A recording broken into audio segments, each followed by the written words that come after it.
ajarbelajar.com. Belajar, berbagi, berkontribusi. Selamat pagi semuanya, kembali lagi di seri Elektronika Nuklir bersama saya, Mini Tutor Idam. Nah, di pertemuan sebelumnya kita sudah mengenal bagaimana berbagai jenis partikel radiasi berinteraksi dengan material di sekitar kita.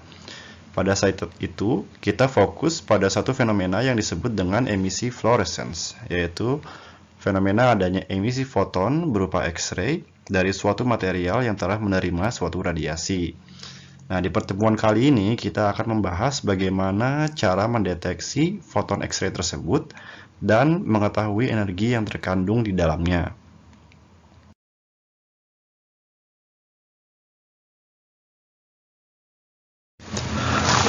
Langkah pertama tentunya adalah menghasilkan emisi fluorescence terlebih dahulu.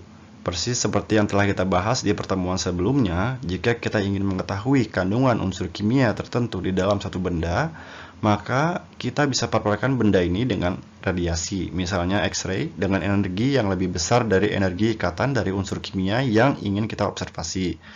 Dengan metode ini, dengan probabilitas tertentu, emisi fluorescence dengan energi spesifik bisa dihasilkan, yang membawa identitas dari salah satu unsur kimia di dalam sampel tersebut.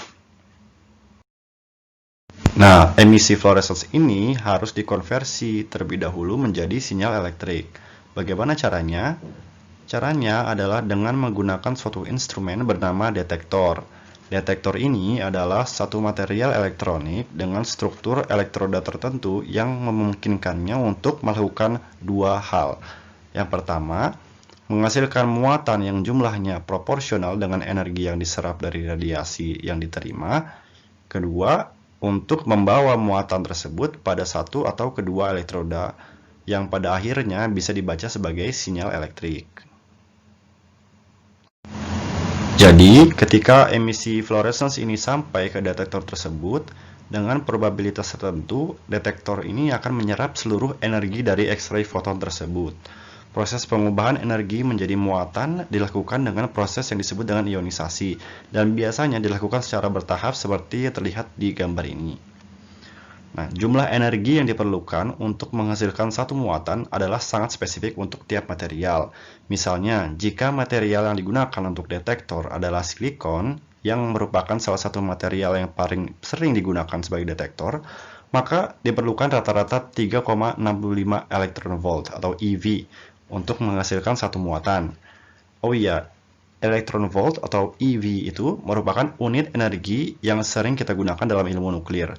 Besarannya adalah untuk satu EV ekivalen dengan 1,6 kali 10 pangkat minus 19 joule. Penggunaan material untuk detektor ini bisa bermacam-macam, tergantung partikel radiasi apa dan range energi berapa yang ingin diobservasi. Biasanya, semakin tinggi energi yang ingin diobservasi, maka kita harus menggunakan material dengan nomor atom yang lebih tinggi, atau bahan material yang lebih tebal untuk meningkatkan probabilitas emisi tersebut diserap sepenuhnya.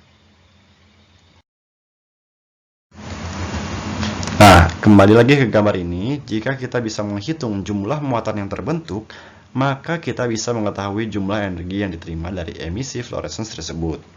Untuk menghitung jumlah muatan tersebut, kita harus pertama kali mengumpulkan muatan tersebut pada satu elektroda yang merupakan sebuah konduktor untuk mengubahnya menjadi arus listrik.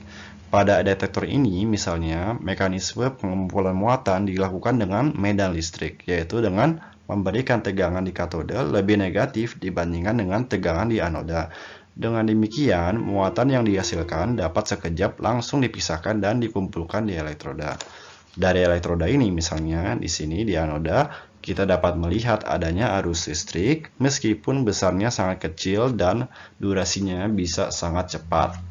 Contohnya untuk satu jenis detektor dengan material silikon dari energi emisi X-ray sebesar 10 kilo elektron volt atau keV, arus listrik yang dapat dihasilkan hanya sekitar 20 nanoampere selama sekitar 20 nanosekon. Jangan lupa ya untuk like, subscribe, dan yang paling penting isi feedback konstruktif untuk Mini Tutor.